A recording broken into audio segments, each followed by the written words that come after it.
are several proposed constitutional amendments on the ballot for November 7. Do either of you endorse or oppose either one of those issues, starting with you, Jennifer? I have signed petitions for the minimum wage proposal and for the workers' compensation proposal, and I really am not taking a position on the other proposals. Of course, were I to be elected Secretary of State, I wouldn't even sign a petition.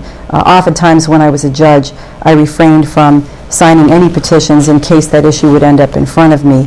But for this year, while I'm simply a regular citizen, I took advantage of the ability to register my viewpoint by at least trying to get these issues on the ballot. Greg?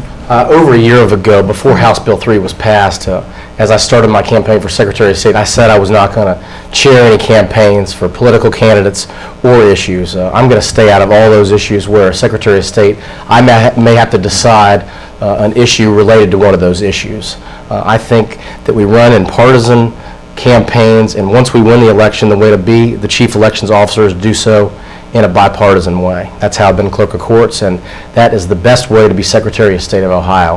I have maintained that I'm not going to chair any campaigns, and I'm also not going to take any help from any of the one of many people running for president right now around Ohio. I think it's important that we project the image that the Secretary of State is a neutral arbiter of elections, and so I think it's important that we stay out of those issues, so I'm not taking positions on any of the issues that will appear on the ballot.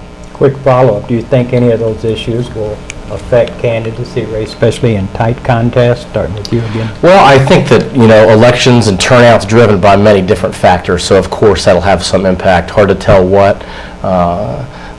There's many things which affect the election for the office in which we seek, which are out of our control. We've got to do our best at the factors under our control. That's, for me, run an aggressive 88-county campaign and work real hard to get our message out. My message, which is I've done more with less in government and have business experience and management experience in a large government office, and I'm proud of that record. Jennifer?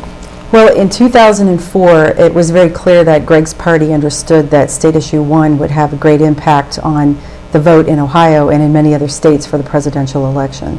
So there is the potential for some of those state issues to have an impact on turnout in certain segments of the population.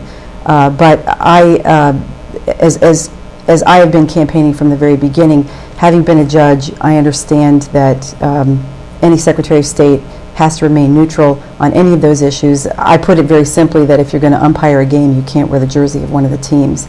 So I think oftentimes the strategy among political parties is to have a ballot issue on the ballot to help drive turnout in certain segments of the community, and I'd be willing to venture that that's been part of the strategy for this year as well.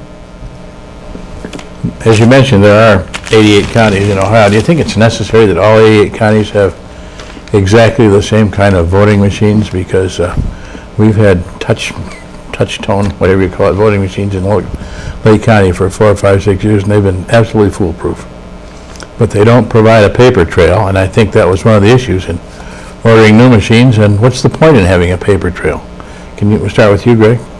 Well, we've got to have a paper trail because it's the law of Ohio right now. Voters want to have something that we can put our hands on which can verify a vote. We are in a brand new world in elections in the state of Ohio with new machines all across the state, and it might seem easier to run and administer an election to have one system and one machine. The way we run our elections in the state, though, is on a county-by-county basis.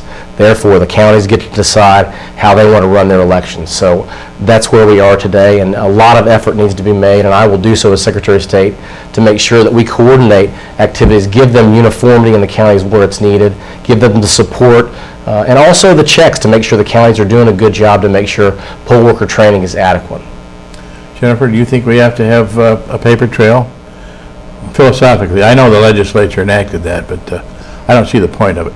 Well, the machines that you had here in Lake County were, to my understanding, about 2 years old, and so to force Lake County to buy new machines was a rather inflexible thing, and it created a problem up here. I know, I talked with some of the commissioners about it.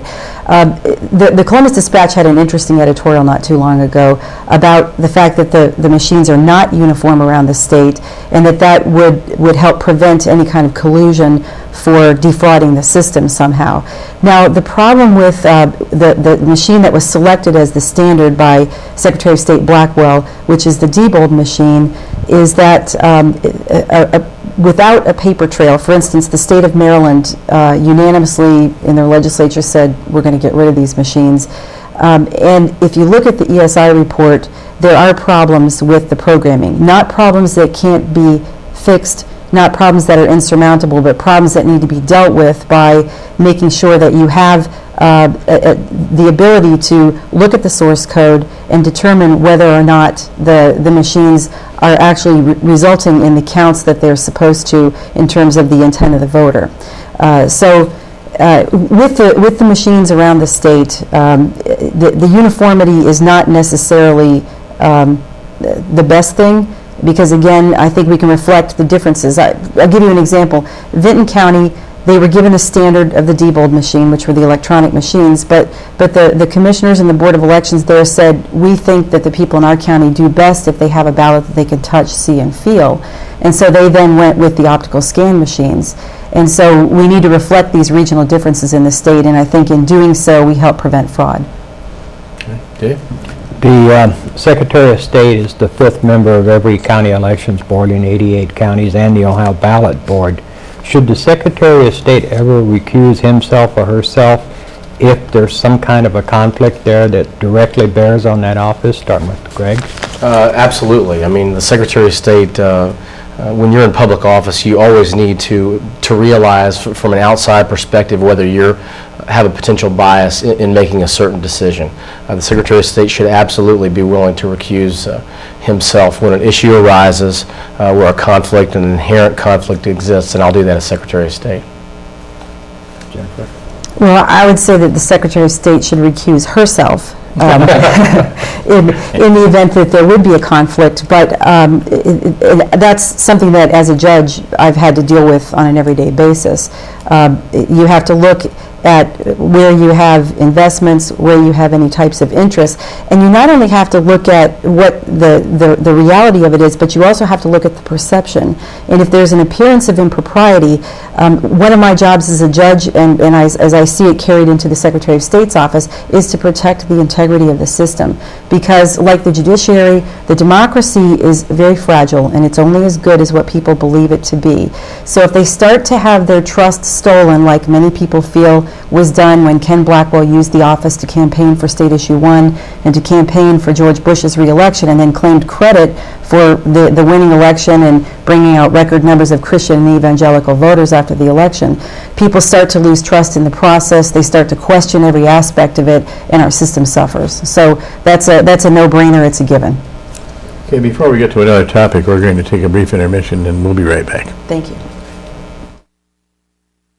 Imagine the opportunity to be the first in your family to earn a degree. Gain knowledge that changes your life forever. Learn with faculty who share a common goal, your success. Experience Lakeland Community College. Apply your skills to make a difference every day. A Lakeland education is accessible and affordable. Credits easily transferred. Lakeland Community College. Opportunity starts here.